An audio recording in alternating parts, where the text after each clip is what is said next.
Happy morning children. Today class solving equations by rank method and Gaussian elimination method. So ரெண்டு மெத்தடுமே பார்க்க போகிறோம். ஒரே ஒரு வித்தியாசம் தான் ரெண்டு மெத்தடுக்குமே. ஸ்டெப்ஸ் பாருங்கள் காமனாக தான் இருக்குது. ஃபர்ஸ்ட் மேட்ரிக் ஃபார்ம் எழுதணும், ஆகுமெண்டட் மேட்ரிக் எழுதணும். ஸோ இதுனா என்னன்னு சொல்கிறேன்.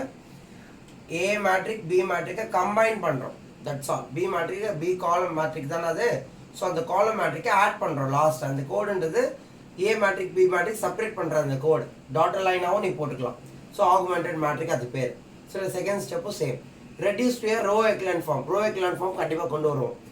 Below the leading diagonal elements 0 கொண்டு வரணும். ஸோ ரோ எக்லன் ஃபார்ம் கொண்டு வந்துடுவோம். தென் இந்த ஃபோர்த் ஸ்டெப் ரேங்க் மெத்தடில் ரேங்க் என்னன்னு சொல்லிட்டு கன்சிஸ்டன்சி டெஸ்ட் பண்ணிவிட்டு அதுக்கப்புறம் தான் சொல்யூஷன் ஃபைண்ட் அவுட் பண்ண முடியும். இங்கே ரேங்க் மெத்தடே தேவையில்லை, ரேங்கே தேவையில்லை. டைரெக்டாக back to the equation, back substitution method. அதை ஃப்ரம் தி லாஸ்ட் ரோலேருந்து லாஸ்ட் ஈக்குவேஷன்லேருந்து ஆரம்பிக்கலாம். லாஸ்ட் ரோவை தேர்ட் ஈக்குவேஷன் ஆகும், ஃபஸ்ட் ஈக்குவேஷன் ஆகும். அது செகண்ட் ரோவை second equation, first row first ஈக்குவேஷனாக நம்ம சேஞ்ச் பண்ணணும். அதை பேக் டு தி ஈக்குவேஷன். இப்போ ஈக்குவேஷனை மேட்ரிக் ஃபார்ம் மாற்றணுன்றே அது லாஸ்ட்டில் அந்த மேட்ரிக்கை திரும்பி ஈக்குவேஷனை மாற்றிடணும். ஏன்னா அந்த ஈக்குவேஷனை மாற்றும் போது அது எல்லாமே ரெடியூஸ் ஆகிடும். ரெடியூஸ் ஆகிட்டு லாஸ்ட் ஃபைனலாக ரெடியூஸ்டு தான் நம்மளுக்கு கிடைக்கும். அப்போ ஈஸியாக நம்ம ஃபைண்ட் அவுட் பண்ணிடலாம் அன்னவுன்ஸை. ஸோ அதுக்கப்புறம் last solution x y extra XYZ X1 X2 X3 இந்த மாதிரி ஏதாவது சொல்யூஷன்ஸ் கண்டுபிடிக்க வேண்டும். இதோட டிஃப்ரென்ஸ் பாருங்கள். It is use to test consistency before finding a solution. Solution கண்டுபிடிக்கிற முன்னாடியே கன்சிஸ்டன்சி ஃபைண்ட் அவுட் பண்ண முடியும். அதாவது அது என்னன்னு டெஸ்ட் பண்ண முடியும். இன்கன்சிஸ்டண்டாக கன்சிஸ்டண்டாக. இங்கே அப்படி கிடையாது. கன்சிஸ்டன்சி டெஸ்ட் பண்ண முடியாது எங்கேயும். ஃபைனலாக சொல்யூஷன் கண்டுபிடிச்ச பிறகு வேணால் நம்ம பார்த்துக்கலாம். சொல்யூஷன் வரலன்னா நோ சொல்யூஷன். சரி, எங்கேயும் தெரிஞ்சிடும். ஸோ ரேங்க் எங்கே தெரியும். அதுக்கப்புறம் அந்த பேக் டு தி ஈக்குவேஷன் எழுதும் போது நம்மளுக்கு தெரிஞ்சிடும் நோ சொல்யூஷனா சொல்யூஷனான்னு சொல்லிட்டு. So these are the difference. இதை நல்லா வாட்ச் பண்ணுங்கள். ஸோ இதில் நான் ரேங்க் மெத்தட் தான் இப்போ வந்து மோஸ்ட்லி இம்பார்ட்டன்ட் கொடுக்க போகிறேன். எனக்கு காஷியன் எலிமினேஷன் வந்து 1.5 எக்ஸசைஸ், இது 1.6 எக்ஸசைஸ் 1.6, காஷியன் எலிமினேஷன் 1.5. ஸோ 1.6 தான் போட போகிறேன். இந்த ரவுச் கேப்லி தியரம்ன்றது எதுனா இந்த ரேங்க் சொல்கிறோம் இல்லையா. இப்போ இங்கே ஒரு சார்ட் போட போகிறோம். அந்த சார்ட் எதை பேஸ் பண்ணியிருக்குன்னா இந்த ரவுச் கேப்லி தியரம். லிசன், இப்போ வந்து அந்த டேபிள் என்னன்னு பார்ப்போம். Rank method. இப்போ இங்கே இந்த ஒரு கண்டிஷன் சொல்லியிருக்கேன் பாருங்கள். இதுதான் ரவுச் கேப்லி தியரம்.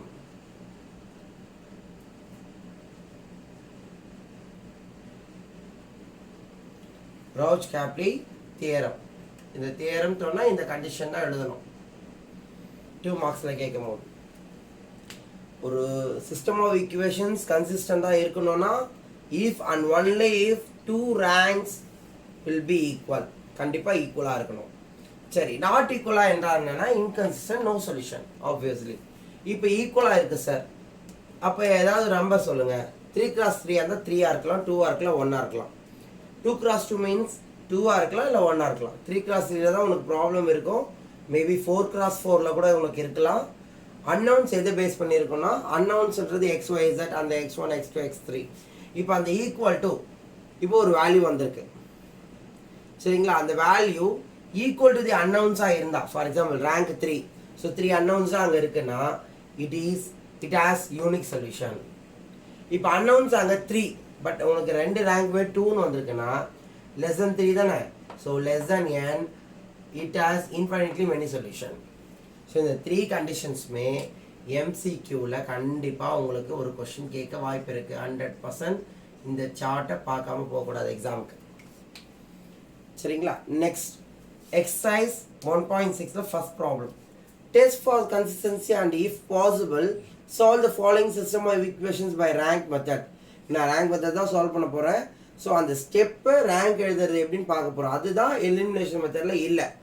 மற்றபடி ரெண்டு மெத்தடுமே சேம் தான். ஸோ எந்த மெத்தடில் கேட்டாலும் 1.5 1.6 நீங்கள் சால்வ் பண்ணலாம். ஸோ 1.6ல் சில சம்ஸ் மட்டும் find value of lambda mu அந்த மாதிரி சம்ஸ் பண்ணோம். நெக்ஸ்ட் கிளாஸில் கண்டினியூ பண்ணி 1.7ஓட கம்ப்ளீட் பண்ண போகிறேன். ஸோ இன்னொரு கிளாஸில் நம்ம சாப்டர் முடிக்க போகிறோம். Listen, test for the consistency. இந்த கன்சிஸ்டன்சி அப்படின்ற வேர்டு வந்தோடனே அது ரேங்க் மெத்தடில் தான் பண்ண முடியும். ஸோ எப்படி இதை கண்டுபிடிக்கிறதுன்னு பாருங்கள். ஈக்குவேஷன் ஃபார்ம் கொடுத்துட்டாங்க. First step AX equal to B form, matrix form.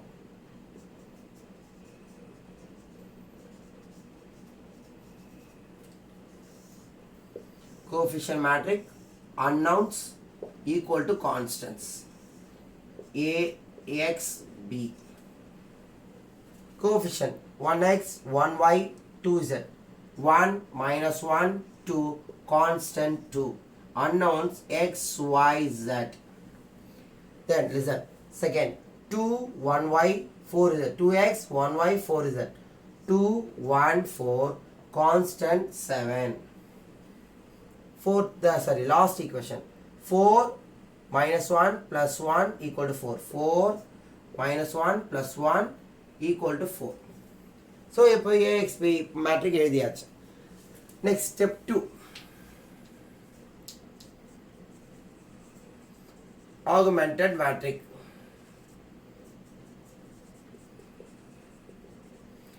Easy AB matrix. 1 minus 1 2, 2 1 4, 4 minus 1 1. So last column add பண்ண போறேன் 2 7 4. இப்போ இது ஒரு மேட்ரிக்கா இமேஜின் பண்ணுங்க. இது ஏபிலாம் பார்க்காதீங்க, இது ஒரு மேட்ரிக். இப்போ இந்த மேட்ரிக்ல இங்க எக்லன் ஃபார்ம் கொண்டு வரணும். ஸோ ஒரு ரேங்க்ல எப்படி எக்லன் ஃபார்ம் கொண்டு வரதுன்னு நம்மளுக்கு தெரியும். Thank you children.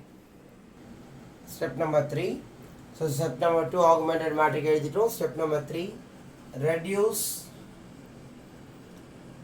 to a row echelon form. So diagonal matrix கீழ இருக்கிற elements 3 elements 0 கொண்டு வரணும். equivalent symbol first row எந்த காரணத்துக்கு கூட நம்ம சேஞ்ச் பண்ண போறது இல்ல.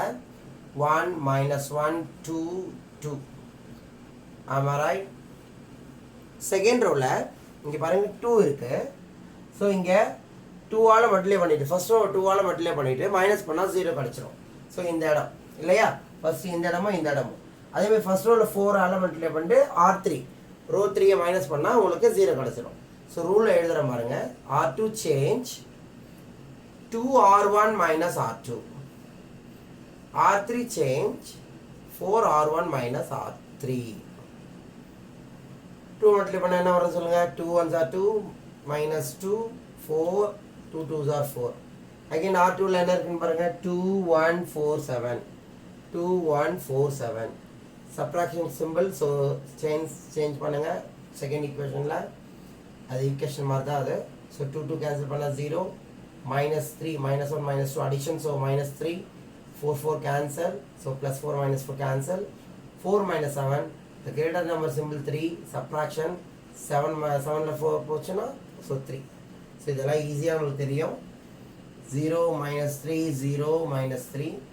அதே மாதிரி லாஸ்ட் சேஞ்ச் என்ன பண்ண போகிறோம். லாஸ்ட் இங்கே 0 கொண்டு வர போகிறோம். 4 இந்த இடம். ஸோ அதே மாதிரி ஃபர்ஸ்ட் ரோ 4 ஆல் மல்டிப்ளை பண்ணுறோம். 4 1s are 4 4 into minus 1 minus 1 minus 4 4 2s are 8 4 2s are 8.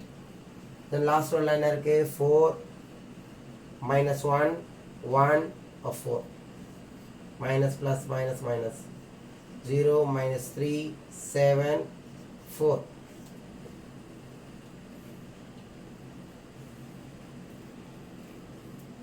So 0 minus 3 7 4. லாஸ்ட்டாக பாருங்க. உங்களுக்கு இந்த இடம் மட்டும் தான் 0 கொண்டு வரணும்.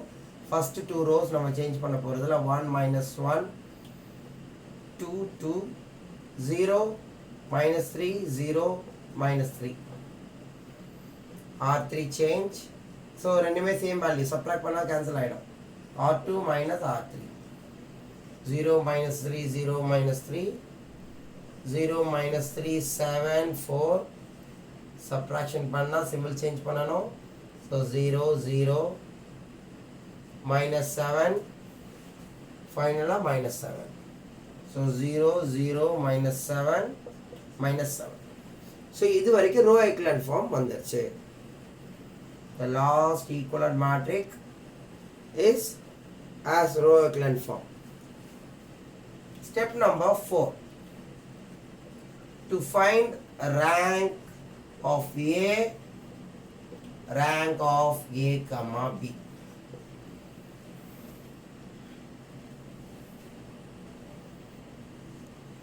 ஸோ ரேங்க் ஆஃப் ஏ கண்டுபிடிக்கிறது ரொம்ப ஈஸி. லாஸ்ட் காலமை அப்படியே கொஞ்சம் மறைச்சிப்போம். இப்போ பாருங்கள், ரேங்க் என்னன்னு உங்களுக்கு கண்டுபிடிக்க தெரியும். எந்த ரோவுமே ஃபுல் ஜீரோ கிடையாது. So rank 3. So row of A equal to 3.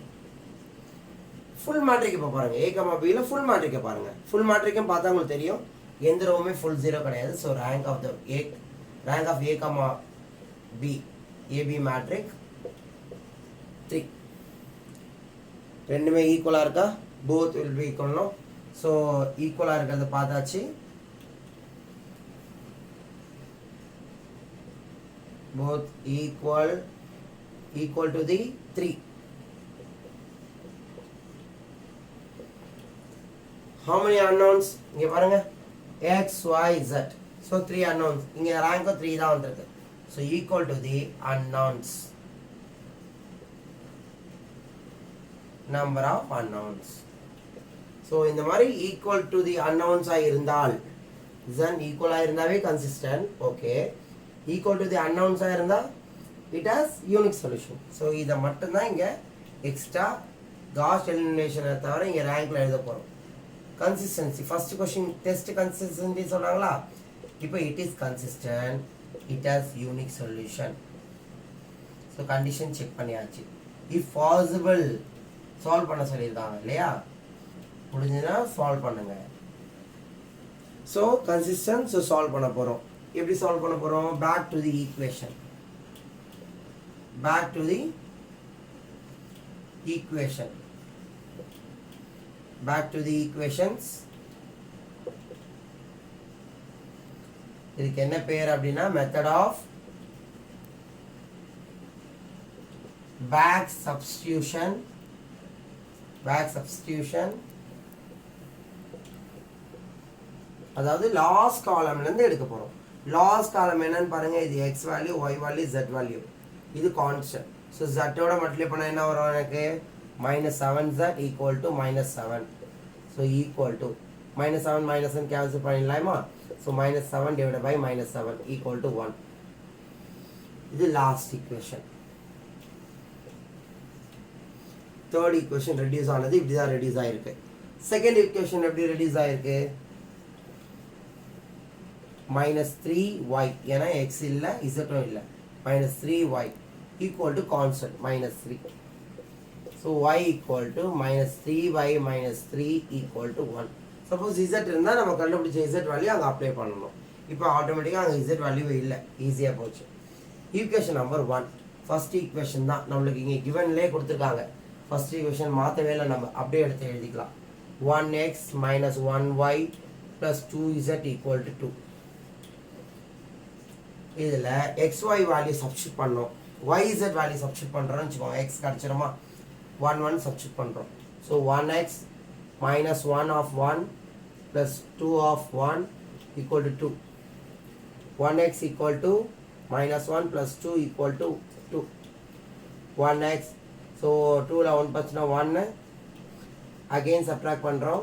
So 1 answer போகுது, 2 minus 1. So xyz value solution is x value 1, y value 1, z value 1. இப்போ 2 ஈக்குவேஷன்ஸ் வந்திருக்கு. 2 ஈக்குவேஷன்ஸ் வந்திருக்கு அப்படின்னா இந்த ரோ ஃபுல்லாக 0 வந்துடும். ஏன்னா இந்த ரேங்க் 2ன்னு வந்திருக்காங்க. ஸோ ரேங்க் ஈக்குவல் 1 வருதுன்னா 2 ரோஸும் 0 வந்திருக்கும். இப்போ ரேங்க் 1 வந்திருக்கும். இப்போ இந்த நாட் ஈக்குவல் எந்த ஸ்டேஜில் வரும்னா, இது 0 வந்து இது நம்பராக இருந்தால் கண்டிப்பாக இது நாட் ஈக்குவல் தானே. இது 0, இது கான்ஸ்டன்ட். இப்போ ஈக்குவேஷனே இல்லாமல் கான்ஸ்டன்ட் மட்டும் எப்படி இருக்கும்?